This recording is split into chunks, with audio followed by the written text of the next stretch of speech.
There are men who fill a room before they even walk into it. Men whose very presence changes the temperature of the air. For decades, one man did exactly that. On stage, on screen, and in every restless, searching corner of his life. But here's what they never put in the documentaries, what they never asked him in the interviews, what the cameras never truly caught. Behind the intensity, behind the fire, behind the legend, there was a boy who was left behind. And that boy never fully healed. What does it do to a soul to reach the absolute summit of human achievement, to be crowned the greatest, and still feel like you are falling? What happens when the very thing that saved you begins to consume you? And what does it mean when the man who once made the whole world lean forward in their seats is now, at 85 years old, navigating a life that looks nothing like the one he imagined? That is the story we're going to tell today, not the highlight reel. The whole thing that he was born in the East Harlem neighborhood of New York City on April 25th, 1940, into a world of noise and concrete and the particular loneliness that belongs only to crowded places. Alfredo James Pacino entered life in a tenement apartment, surrounded by the steam pipe heat of a South Bronx community that was alive in all the ways that matter and broken in all the ways that hurt. His parents, Rose Gerard and Sal Pacino, were both children of Sicilian immigrants, working people with calloused hands and proud eyes, and the unspoken grief of those who came to America and found something less than the dream. When Al was 2 years old, his father left, not dramatically, not with a scene. Sal Pacino simply walked out of their life the way some men do, quietly, like smoke, until one day the apartment was just smaller. Rose took her son and moved to the South Bronx to live with her parents, Kate and James Girardi. And so little Alfredo grew up in the care of a mother who was barely grown herself, grandparents who carried the weight of the old country in their bones, and an absence where a father should have been. That absence, shapeless and nameless and impossible to argue with, became the first great wound of his life. And wounds like that, the ones that arrive before you have language for them, have a way of shaping everything that follows. The South Bronx in the 1940s was not a gentle place for a sensitive child.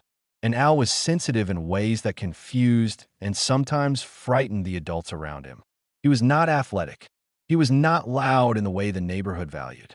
What he was from the earliest age anyone can remember was a mimic, a performer. He would act out scenes from movies for his grandparents, changing his voice, changing his face, disappearing into characters the way other children disappeared into games. His grandfather James was his first audience, and by all accounts a generous one. A man who would sit in the small living room of their apartment and watch his grandson perform with an attention that must have felt to a fatherless boy like a kind of sacred recognition. School was a different story. Al Pacino was not a student in any traditional sense. He could not sit still. He could not make his mind conform to the shape of a classroom. He was restless in the way that gifted, unhappy children are restless, not from stupidity, but from overstimulation, from a brain that was always processing more than the world around him offered. He dropped out of the High School of Performing Arts in New York, which is an irony so painful it almost sounds fictional, that the boy who would become one of the greatest screen performers of the 20th century could not survive the formal institution designed to train him. But the streets of the Bronx and Manhattan gave him an education that no classroom could. He watched people. He listened to the way grief sits in the jaw, the way fear moves through the shoulders, the way love changes the quality of a person's stillness. He absorbed the neighborhood, its rhythms, its languages, its particular music of survival and sorrow. He did odd jobs for years. Dishwasher, messenger, movie theater usher, which is the universe showing a rare flash of poetry. He slept on friends' floors. He was hungry in ways that went beyond food. And through all of it, he kept going back to the theater. The actor's studio changed him. Or rather, it gave him a container for what he already was. He found Lee Strasberg and the method, and something clicked open inside him like a door that had been stuck for years. He discovered that the painful sensitivity he had been trying to manage his entire life, the hyper-awareness, the obsessive attention to emotional truth, the inability to perform anything lightly was not a flaw. It was the instrument. It was the whole point. But before that door opened wide, before the world began to take notice, he had to survive the valley.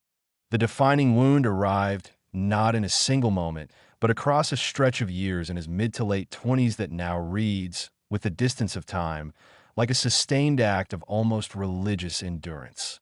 He was living in New York with no money and no safety net, performing in small theaters for handfuls of people, sometimes sleeping in the theater itself to avoid the walk back to wherever he was staying that week.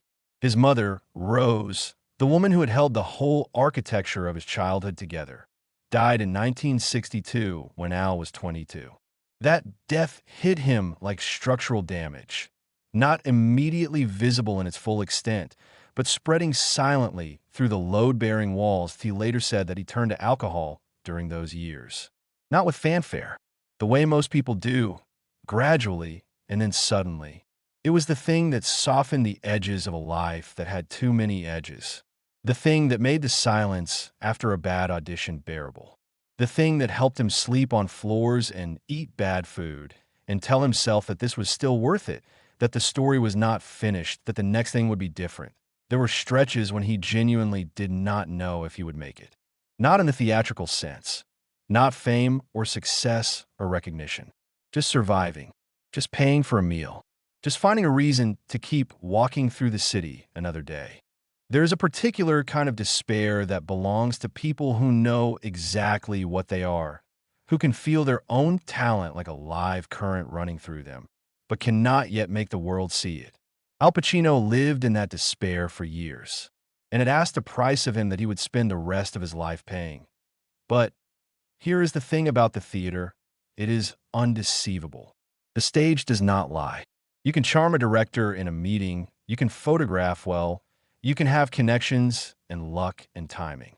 But the moment you step into the light and open your mouth, there's nowhere to hide. The audience knows. They always know. And in 1967, something shifted that he appeared in a small production that caught the attention of people who mattered. Critics began to write his name down carefully, the way you write down something you want to remember. He was nominated for a Tony Award for his work in Does a Tiger Wear a Necktie in 1969, and he won. The room in that theater when his name was announced must have felt, to a man who had been sleeping on floors just a few years before, like a hallucination. Like the world had finally relented, he stood there holding that award. This young man with the dark eyes and the unbearable intensity. And somewhere in the crowd, in that beautiful, noisy, theatrical New York night, the story turned a corner. The phone call came from Francis Ford Coppola. The role was Michael Corleone. And here's what most people forget. The studio did not want Al Pacino. They wanted someone else, anyone else. They thought he was too small, too unknown, too intense in ways they could not quantify. They fought Coppola on it repeatedly. And Coppola fought back, because directors who are truly gifted have a particular stubbornness about them, an insistence on the truth of what they see, even when everyone around them is saying they are wrong. They shot a scene early in production. Al Pacino as Michael Corleone in a restaurant, quiet and still and absolutely terrifying. They watched the rushes, and the argument was over. The Godfather came out in March of 1972. It changed American cinema permanently. And it changed Al Pacino's life in the way that very few things change a person completely, structurally, at the level of identity. He had been a struggling theater actor from the Bronx. Now he was Michael Corleone. Now he was something the culture had decided it could not live without. The 70s that followed were extraordinary by any measure. Scarecrow, Serpico, The Godfather Part 2, for which he received an Academy Award nomination. Dog Day Afternoon, which is perhaps the most purely human performance he ever gave on film, a performance of such exposed, aching, almost unbearable honesty that people in cinemas reportedly wept. Then Injustice for All. Then Cruising. Then, after a long and much discussed absence from film, Scarface in 1983, which became a cultural touchstone of a different kind entirely, a film that lodged itself in the American imagination the way great myths do. He was everywhere and inescapable. He was the benchmark. When people wanted to describe an actor of extraordinary intensity, they said his name. He had gone from sleeping in theaters to being the standard by which theaters measured themselves. But fame of that magnitude is its own kind of pressure. And pressure, applied long enough, reveals the fault lines in everything. The drinking never entirely went away. The relationships, and there were serious ones, with women of intelligence and depth, including the actress Tuesday Weld and his long and complicated connection to Diane Keaton, struggled under the weight of who he was professionally and how difficult that made everything personally. He did not marry. He did not have the conventional life. He had children eventually, a daughter, Julie, in 1989 with acting coach Jan Tarrant, twins, Anton and Olivia, in 2001 with actress Beverly D'Angelo. But the shape of those relationships, and of fatherhood itself, was complicated and sometimes painful in the ways that complicated men make everything complicated. He won the Academy Award for Best Actor in 1993 for Scent of a Woman, a long overdue recognition that the industry seemed almost embarrassed to have delayed so long. He was 53 years old. It was, as these things often are, both a triumph and an accounting in the years that followed. The work became more variable, not worse, never that, but more scattered, as if the internal compass that had guided him so unerringly through the 70s was sometimes spinning. There were brilliant films, Heat with Robert De Niro, which gave the world one of the finest scenes in the history of American cinema, Donnie Brasco, Any Given Sunday, Angels in America, for which he won Emmy, Golden Globe, and Screen Actors Guild Awards in a single award season, a feat of such completeness that it still seems slightly impossible. But there were also films that used him carelessly, that borrowed his name and his presence and returned very little. The Al Pacino of those middle years was a man in negotiation with his own legacy, trying to honor what he had been without being imprisoned by it, try to find new things to do with an instrument that the culture wanted used in only the old, familiar ways. And then came something no one expected. At 83 years old, Al Pacino became a father again. His girlfriend, Noor Al-Fallah, gave birth to a son, Roman Pacino, in June of 2023. Pacino was 83. The child's mother was 29. The story went around the world with the particular velocity of news that people find both remarkable and slightly difficult to categorize. Some people celebrated it. Some people raised quiet eyebrows. Many simply did not know what to do with it. A man at the very far edge of his life, beginning again. Pacino, for his part, seemed genuinely moved. He spoke about the baby with a tenderness that was different from the carefully modulated intensity of his public persona. Softer, more surprised, as if fatherhood at 83 had shown him a room in himself he had not known was there. But there are questions that love and tenderness cannot entirely answer. Roman Pacino will be a teenager when his father, if fortune is generous, is approaching 100 years old. He will come of age in a world where his father is a legend and a memory more than a daily presence. He will grow up knowing what it is to love someone and watch them become old, and then older, and then gone. That is a particular kind of grief being built into his childhood from the very beginning, the same way a much younger Al Pacino had grief built into his by a father who simply left. There is something in that repetition that asks to be noticed. Not as judgment, not as accusation, but as the kind of pattern that a man's life sometimes makes when he has not yet found the thing that breaks it. T85, Al Pacino is slower. Of course he is. The body enacts its own truth regardless of what the spirit insists. He uses a cane sometimes. His voice has changed, still recognizable, still carrying that specific music, but quieter, rounder, as if the hard consonants of youth have softened with the years. He has spoken in interviews about memory, about the way time feels different now, simultaneously fast and somehow thick, days that go quickly and yet seem to contain more weight than the days of his youth ever did. He still works. He appeared in Hunters and in several films in recent years. He still shows up because showing up is the deepest thing in him, the thing that was true when he was sleeping on floors at 23 and is still true at 85. The work is not separate from who he is. It never was. It is the place where the fatherless boy from the Bronx could be heard, could matter, could make the world stop and pay attention. His faith, not organized religion, exactly, but a deep and genuine spirituality that he has alluded to over the years, seems to be the thing that holds the framework together. He has spoken of gratitude, and it does not sound performed. He has spoken of love in ways that suggest a man who has spent considerable time trying to understand what it actually is, as opposed to what he thought it was when he was young and burning and certain. He carries his faith the way he carries his performances, not loudly, not for the audience, but in the marrow. The question that goes around the edges of his story now, the one that the culture asks in its roundabout way, through profiles and headlines and retrospective lists, is what happens when the fire dims. When the instrument that defined you begins to age in ways that you cannot control. When the face in the mirror is both you and a stranger. When the legacy is already written and all that remains is the living. What does a man who has been Michael Corleone do with a quiet Tuesday morning? What does a man who has given the world Serpico and Tony Montana and Shylock and Roy Cohn and Vincent Hanna do with the ordinary accumulation of days? The answer, as best as anyone can read it from the outside, is the same thing he always did. He finds the human truth in it. He sits with the difficulty. He does not flinch from the realness of things.